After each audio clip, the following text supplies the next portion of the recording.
Greetings once again, everyone. From Sage is sort of lying on the floor looking at me, so let's see if she can come and say hello to you all. Yeah, she was lying on her back, stretched out, staring at me. So Sage says hello, I think. Do you, Sage? Say hello? Yeah, here we go. Okay. Funny little girl, hey? Yeah, are you sleepy? I'm glad, because they were cavorting around like mad creatures earlier on, Sage and Finn, and decided to wait until they had settled down a little, which has now happened. So anyway, this series we're back at Rocky Bay down the KwaZulu-Natal South Coast, with a rocky scene, and surprise surprise, a seascape.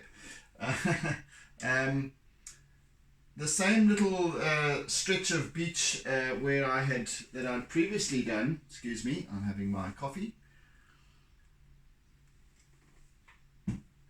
And but slightly further over, and at this, all along this particular stretch of the coastline, there's these sort of terracotta-orange rocks, boulders, huge, wonderful looking rocks, and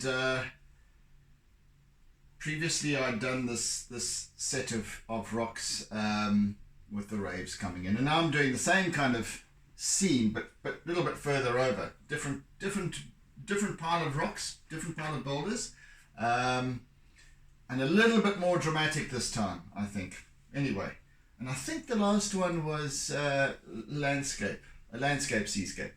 Now this is a portrait seascape. So yes, Sage, how can I help you? As you can maybe see, I have already done my cheating by putting in a rudimentary horizon line that will kind of be obliterated along the way, but anyway, it's just there as a guideline. So let me begin and stop yucking. Right, so I'm going to be working first in charcoal and white chalk pastel to get things going, and then moving on to Sage. Come on, girl, come on, little one, come on, go and settle down there. See, and then moving on to something a little bit more colourful, but setting the composition up is my objective right now, and that's what I intend to do. So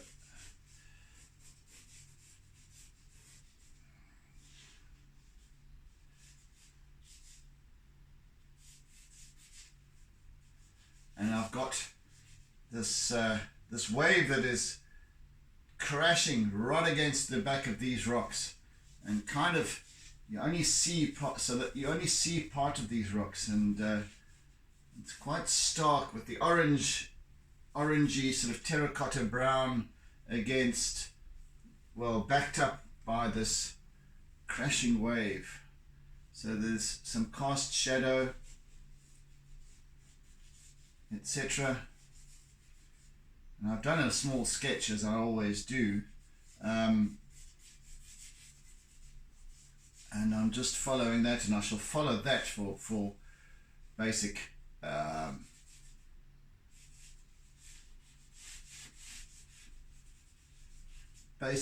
color and form and whatnot.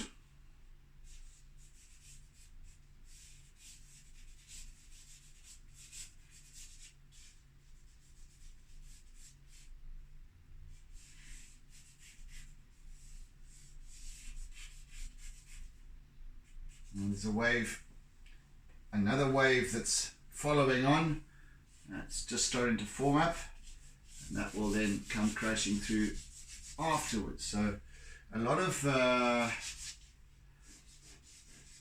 motion, a lot of energy in this piece that I wish to create, and yeah, so just basically have fun with it as well.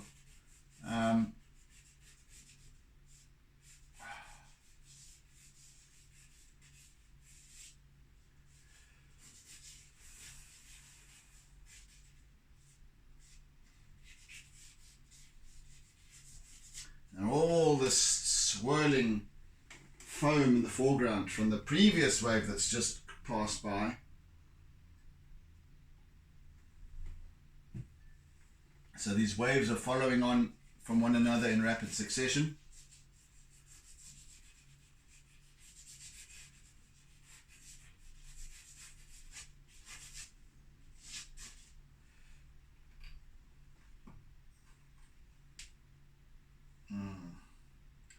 What am I looking for? What am I really looking for? Okay, doesn't matter. So we've got some nice darkish, sort of muddy and dark shadowy foreground. That's the this is a late afternoon scenario, so we've got a lot of cast shadow over the shorebreak, but yet the sun isn't quite, because behind us, with our backs to this, behind this, so we've got the sea in front of us, and then we've got a dune behind us that is casting deep shadow over this first area of the water, and then the sun catches, as the setting sun catches these rocks, so they shine in their glorious terracotta-orange. But here we've got this sort of white foamy that catches the light and also reflects the light. So we've got nice lilacs and blues and what have you, even in the white. But it's not as it's quite significantly subdued in comparison to this white foamy that's going to be crashing through here, and that background white as well. So I'm just getting this composition going to begin with here. And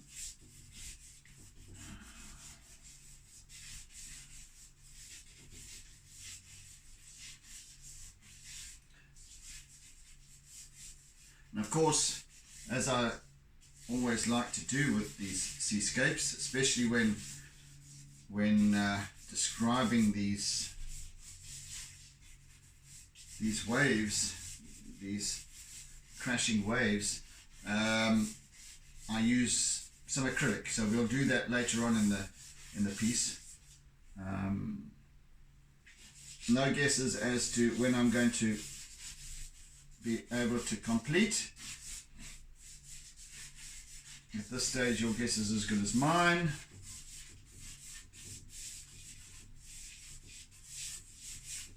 Nevertheless,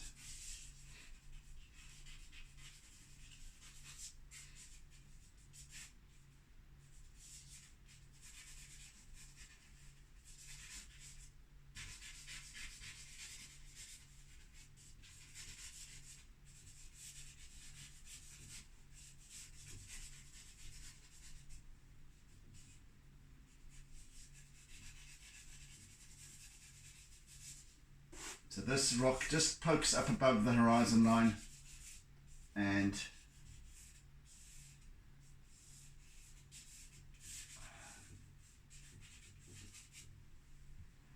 just to give it some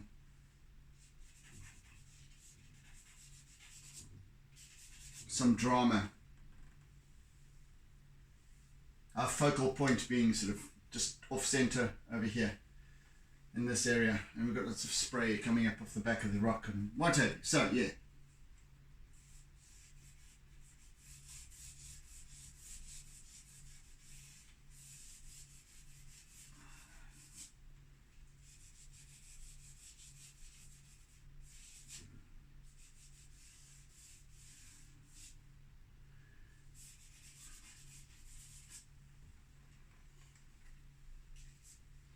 right, time for some white. Take another Sip of coffee.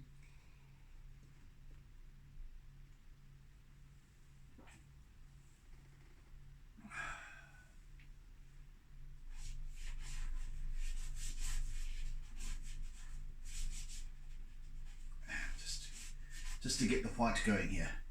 A wee bit.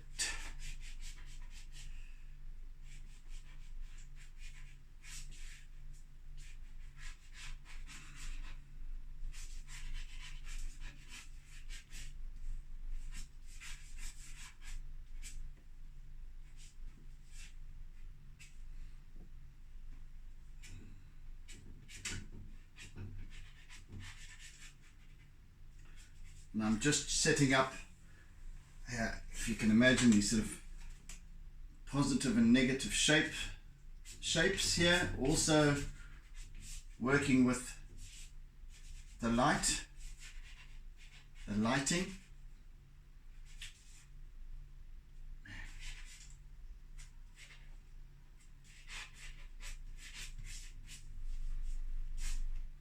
And where it's more intense, just setting up, and this is all part of composition, of course. So negative and positive space.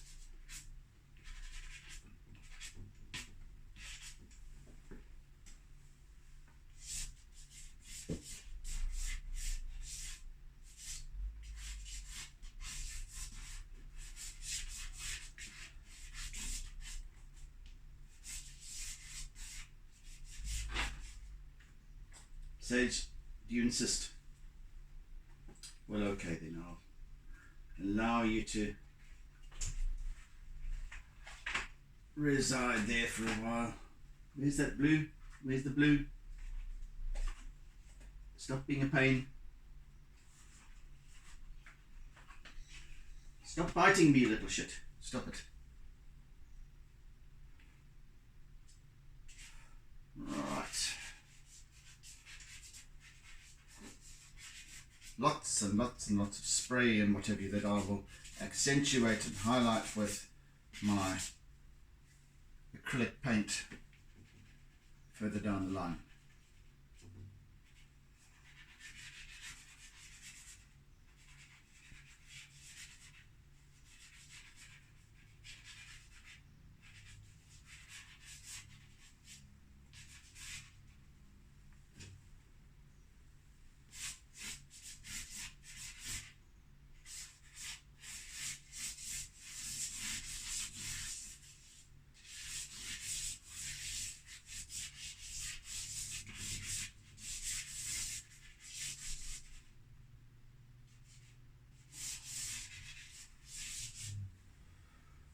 I think it's time now. So there you have the basis of it. I think it's time to start putting in some sky.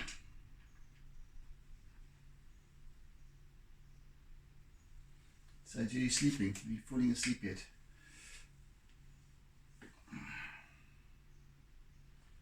Peel this wrapper off a bit.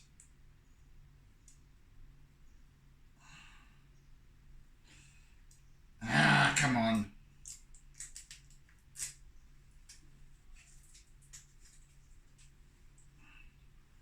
Right.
Right, and then blending in a little bit of white to soften the sky, lighten and soften the sky a bit, and then we go from there.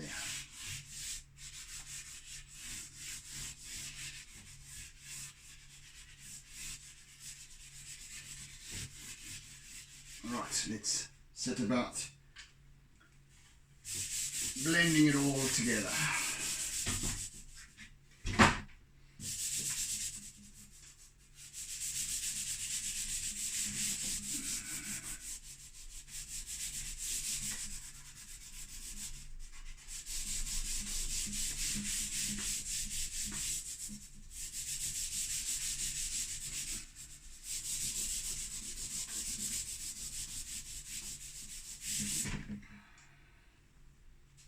So I want this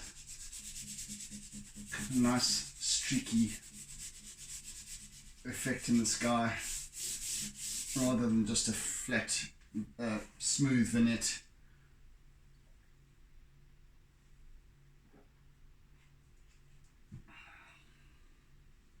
A little bit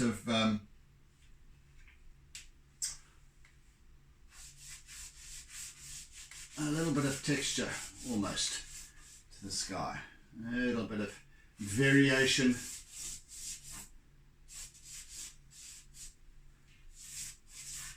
a hint of cloud perhaps.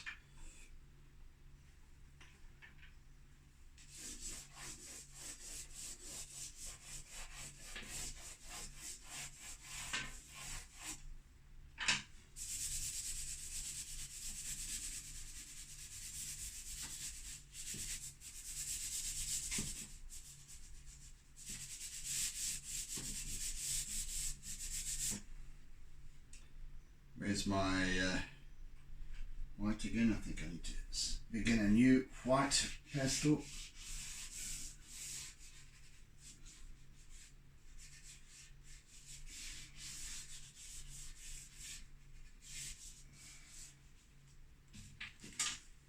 Stop it. I tend to work these little bits of pastel right to the very end.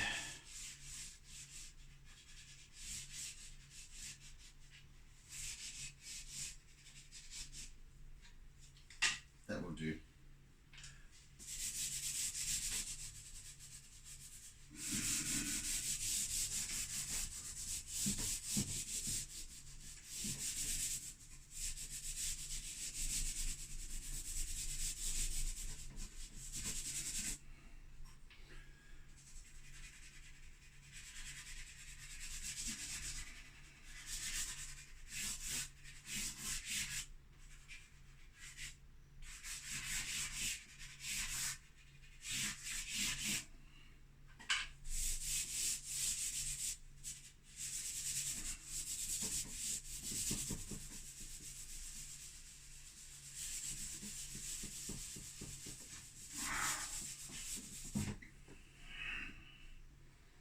That's coming right nicely. That's coming right really well. So let's just put a touch of this in here as well.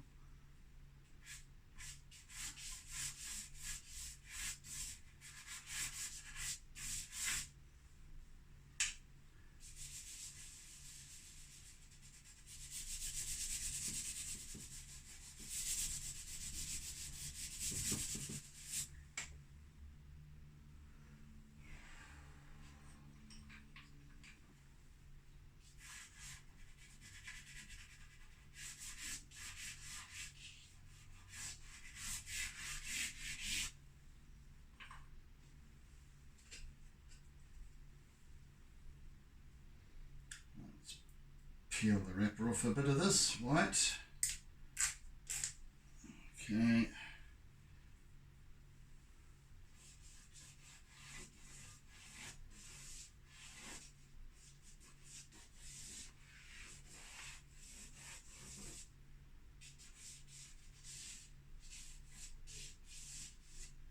Also, you know, there's streaks of cloud or whatever they might be.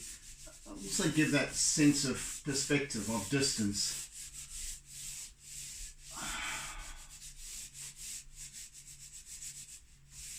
rather than leaving our sky a flat color. And the distance is accentuated by the almost haziness, indistinct cloud. So far away, way down towards where the horizon is. Anyway, that's fine for now. Okay. Now, let us describe this distant horizon line. Now, as I've mentioned a few times before, I always, if you look at the horizon line, it's always the darkest. If you look at the sea, the color of the sea and its various colors and what have you, it's the always darkest right at the horizon line, especially when the sun's out and what have you, because that's where there's very little a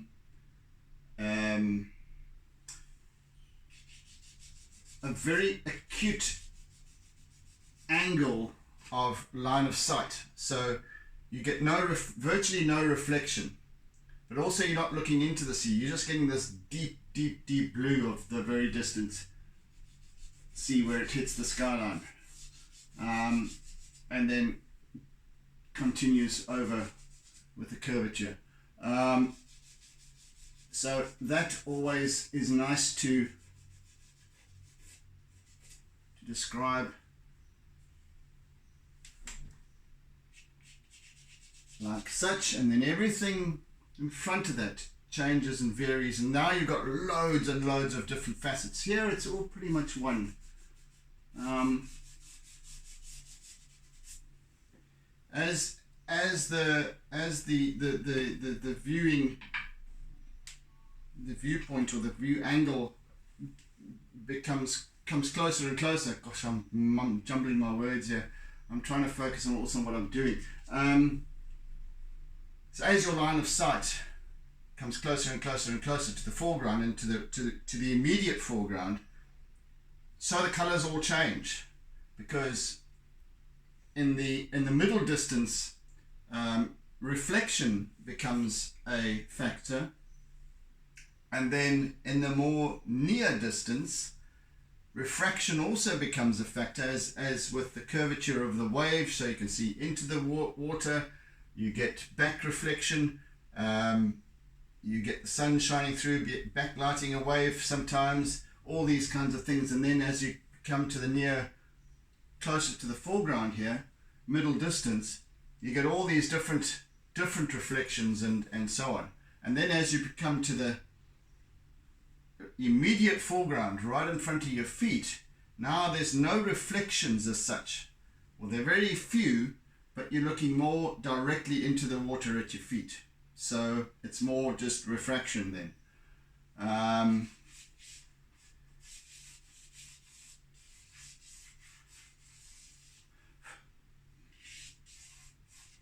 But of course, what with the ripples and ever-changing facets of the water, you get different kinds of reflection and reflective and refractive surfaces. So that's what makes them up the myriad, the kaleidoscope of color that you always find in a seascape, to me.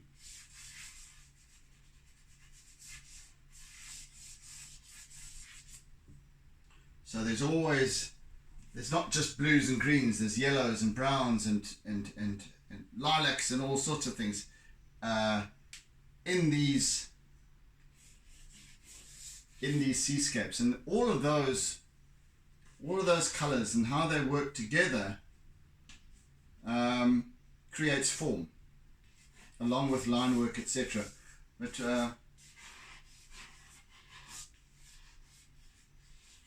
it just, color and its use adds body to an artwork. cooler colors in shadowy areas, warmer colors in the sunny areas, by and large. They're all creating a mood.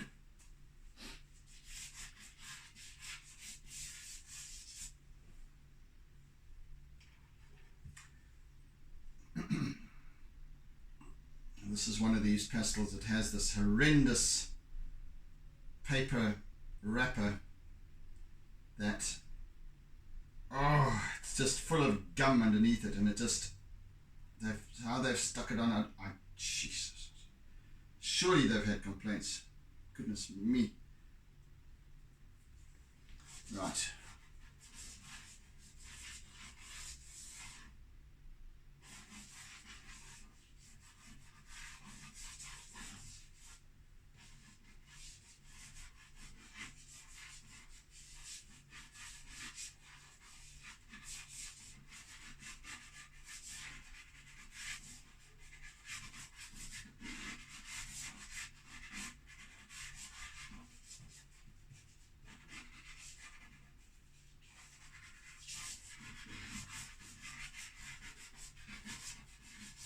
So at this point, I'm simply building on the color, building and building and building, layer upon layer.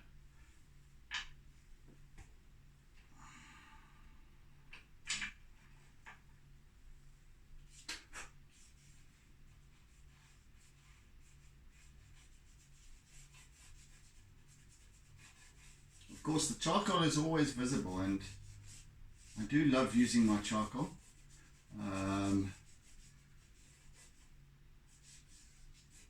And yet I don't want it to, you know, when I first started out with this sort of medium, mixed medium, I was doing predominantly charcoal and white chalk pastel. Purely like a black and white illustrative technique, etc. And as I progressed, I began to introduce a little more color here and there, more and more, and eventually these pieces became completely colorful, and yet I've always found that the use of charcoal adds quite a unique sort of element to, or characteristic to my artwork. Call it unique, but you know, I'm sure there must be other artists out there who are doing the same sort of mixed medium. But I always find it, I've always found it personally to have quite an unusual effect, an unexpected kind of effect.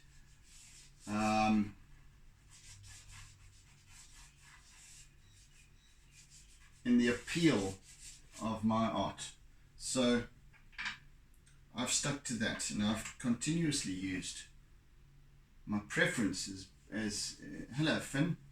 There's little Finn come to say hello. Come and say hello to everybody. Oi, here she is. Oh gosh, are we struggling? Hey, say hello, say hello, say hello to everybody. There we go. All right. Yeah, so that's my kind of signature, as you might call it. I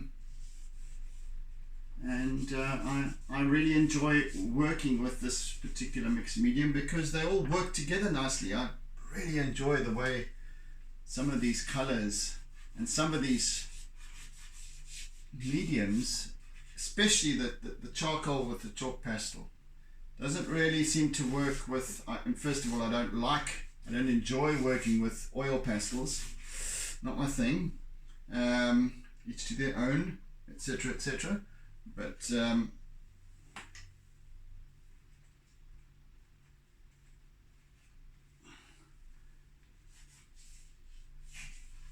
I just love the way these mediums work together.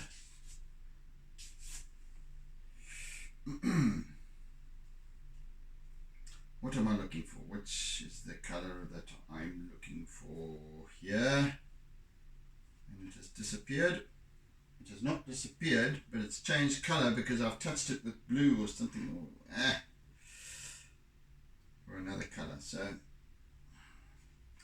there we go. That's kind of what I was looking for.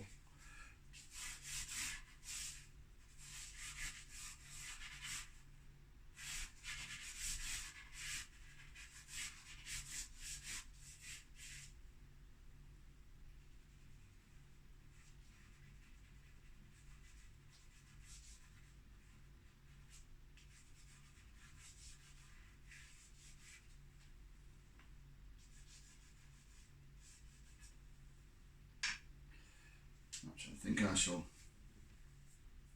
use my eraser to work that in with a little bit.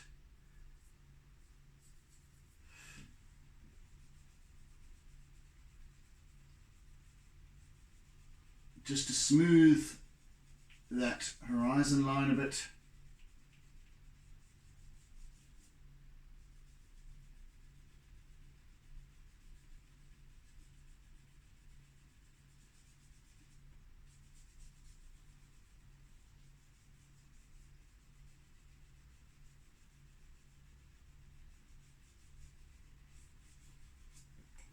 So yes, you can still see the charcoal in my works. Sometimes you have to look rather hard because I do use it more as a toner and of course for setting up composition, etc. So it's always there underneath the layers.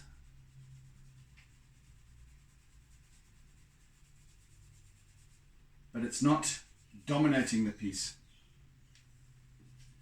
It just adds that little sense of dimension and what have you, which I particularly enjoy about the use of charcoal.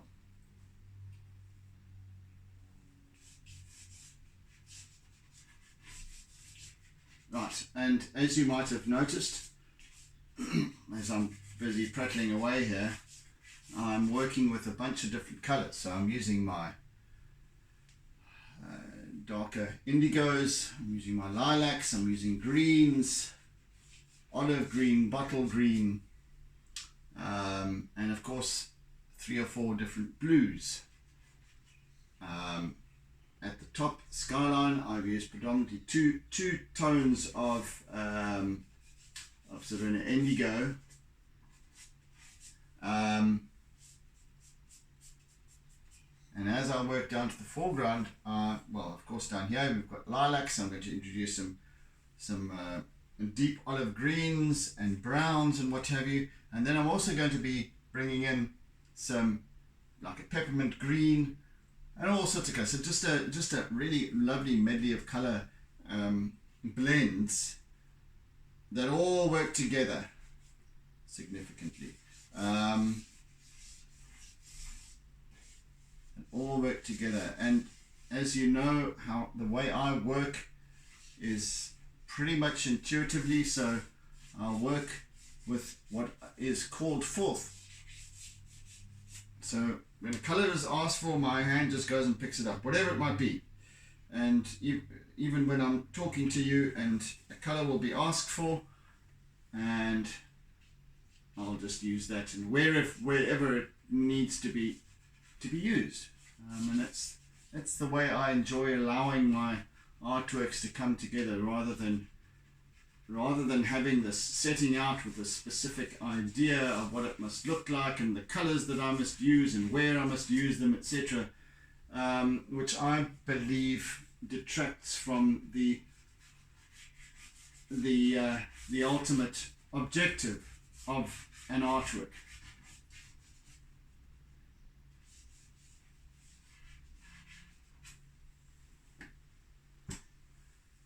And it can change dramatically from my reference image, and that's exactly what it is, a reference image. So that's why I've become accustomed now to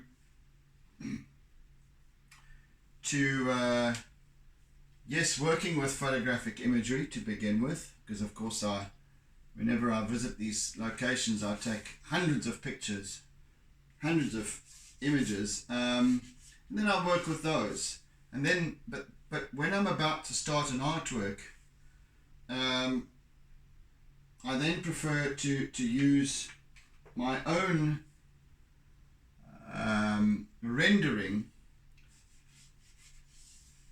as the reference image that I have with me that I'm referring to constantly, so that it's not I've kind of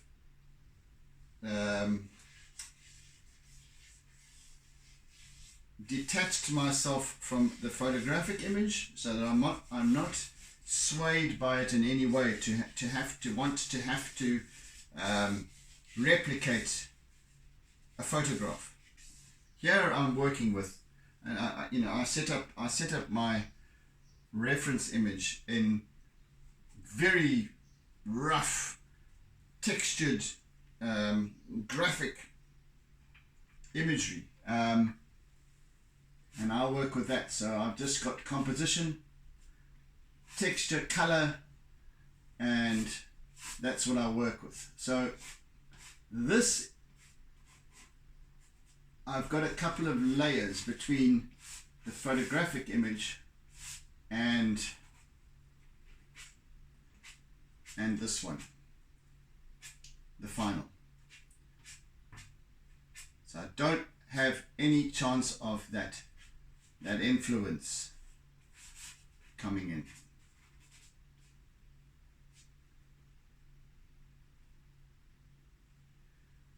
Where is that going to go?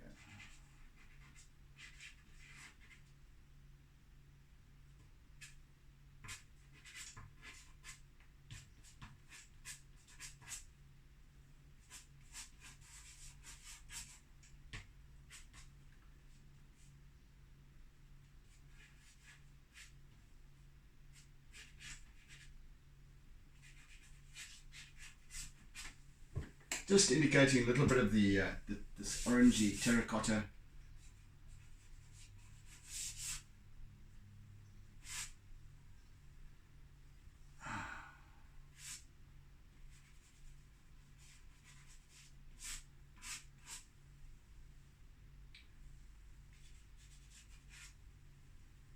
Yeah, so to me, when I work this way, I find I end up with a far more visually stimulating piece rather than simply a reproduction of a photograph.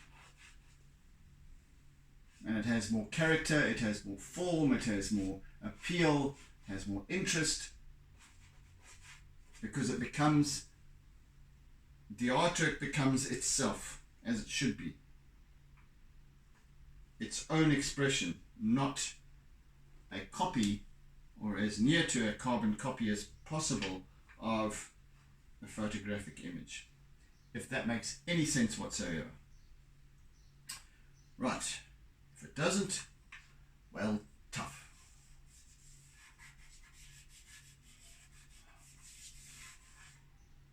How are we doing for time? 20 minutes or so, 25, 10, 15, yeah, just over 15 minutes, which is perfect.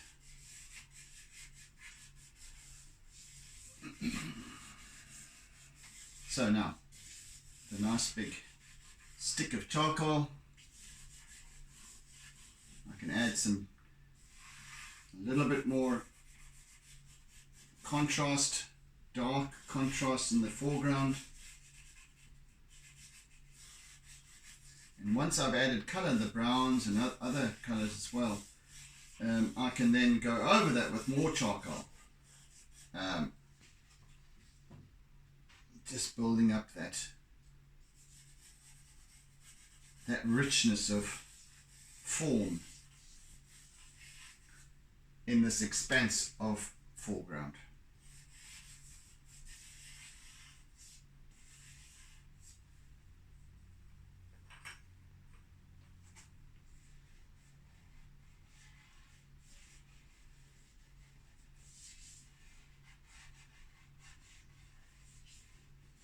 of course interspersed with, as I said, the white of the foamy surface left behind by the previous preceding wave.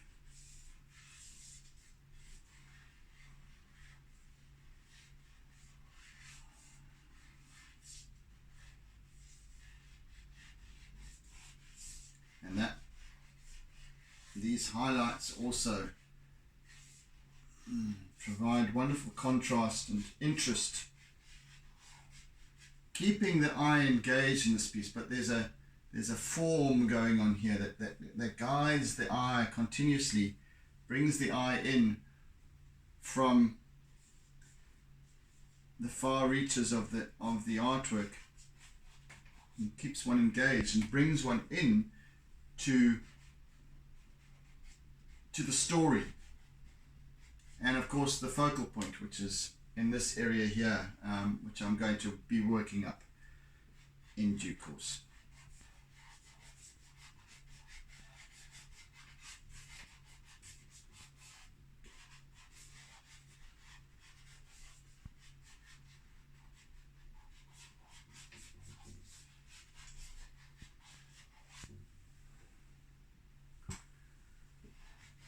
Meantime, I'm just doodling away here with my white chalk pastel.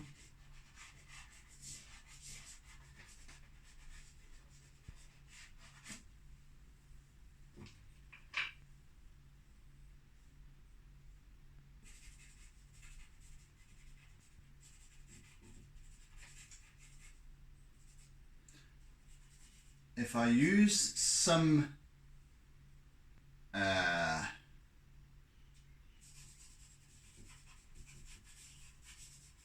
compressed charcoal, it will be very, very little. So I don't have the need for extreme dark. Maybe a couple of little details of the cracks in these big boulders. Maybe not. I'll see if perhaps the charcoal will be sufficient.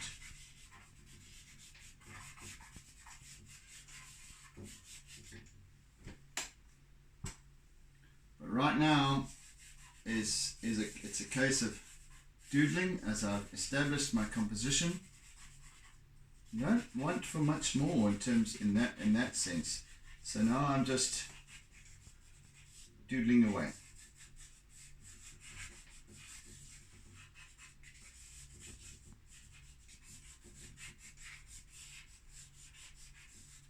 And that's pretty much what I'll be doing for most of the remainder of this this artwork, except for when I'm introducing some acrylic during the next session and potentially completing this piece.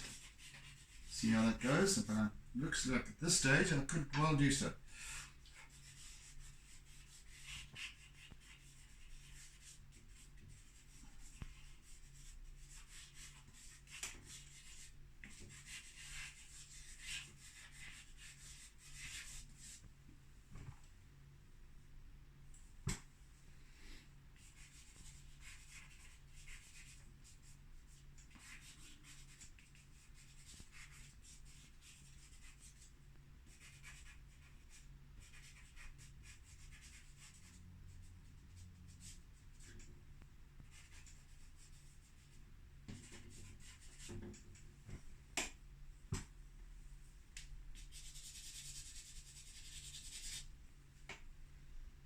Slowly be working this piece up and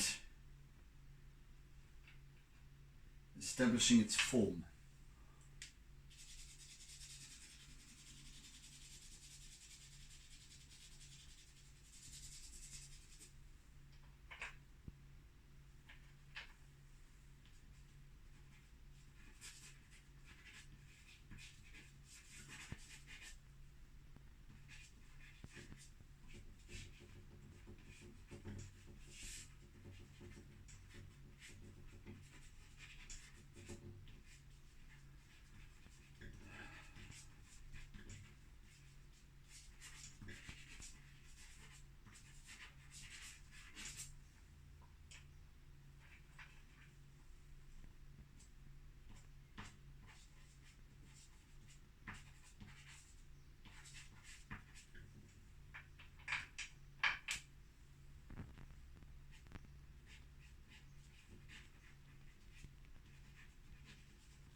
So you'll see as I'm working these different contrasting colors, I'm just working them up wherever, all over the place, just slowly working it up. So it kind of, the entire piece will come together almost as one.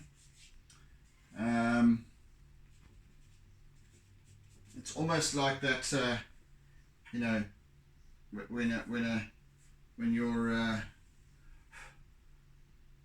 video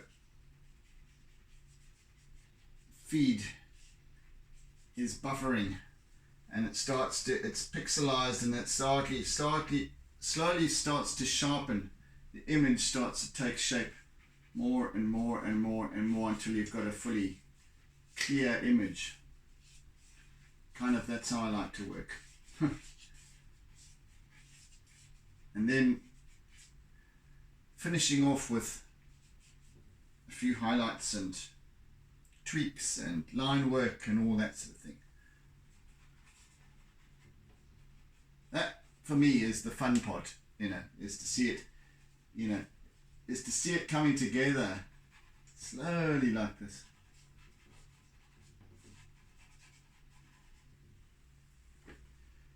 That's really cool. So yeah, that's what floats my boat, folks. That's what floats my boat.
So I'm leaving, you see I'm not filling in the white too solidly.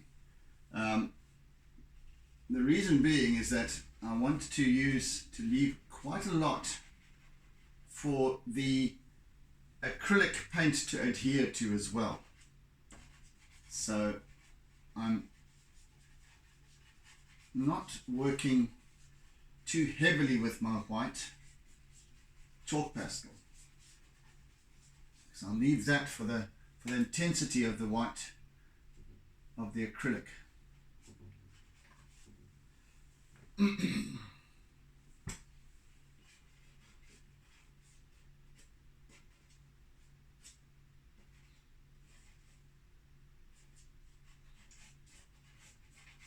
then after that, because I'll be using my toothbrush to spray the acrylic with, and that also gives me a lovely texture to work with afterwards. So there's kind of that method to my madness in working.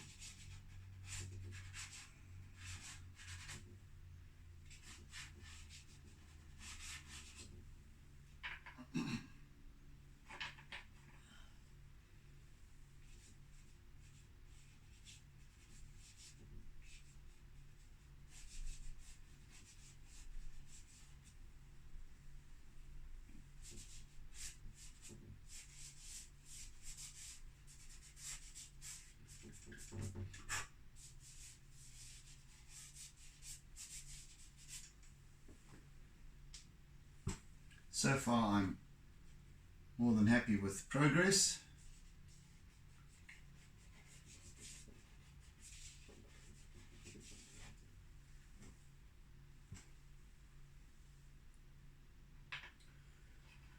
More than content.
All right, I think we've got a nice basis for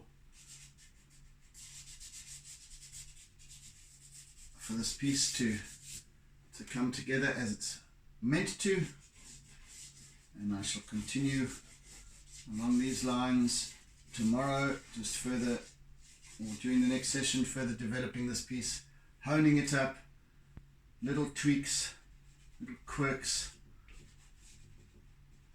wherever we are. So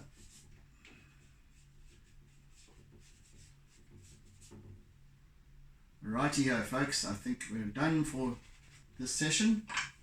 So thank you for joining me. Thank you for bearing with me. I hope you're enjoying the process, and as always, if you've newly happed upon my channel and you enjoy what you're seeing and what you're hearing, hopefully, please do subscribe and hit the bell icon too, so that you get notifications of any future uploads. But yeah, I post, I won't say daily, but at least weekly. I will always be posting up every week, perhaps a new artwork. So yeah, do enjoy and do engage with me if you have any queries, or if you have any any comments to make, please do so in the comment section down below. I always will respond. I love to engage with people. I love to hear what people have to say and think and what have you. So yeah, please do so.